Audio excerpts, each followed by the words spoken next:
Kaip dar kitaip skirstomi prijungiamieji sakiniai? Prijungiamieji arba subordinuojamieji sakiniai yra tokie sakiniai, kurie paremti asimetrijos principu. Vienas sakinys yra pagrindinis, o kitas priklausomasis. Pavyzdžiui, aš žinau, kad jis rytoj nebetvažiuos. Pagrindinis sakinys yra aš žinau, o priklausomasis, kad jis rytoj nebetvažiuos.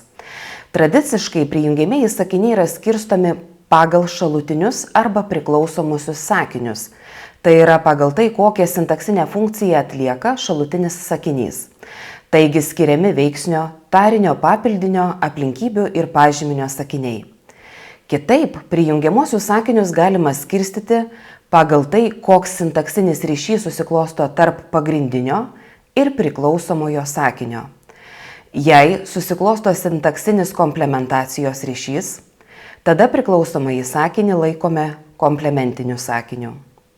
O jei susiklosto modifikacijos ryšys, tada priklausomąjį sakinį laikome adverbialiniu sakiniu. Komplementinis sakinys yra būtinas, privalomas, jo reikalauja pagrindinis sakinys, o adverbialinis ne, jį praleisti galima. Taigi, komplementiniams sakiniams būtų priskiriami tradiciniai papildinio, taip pat veiksnio ir tarinio sakiniai, o adverbialiniams aplinkybių sakiniai.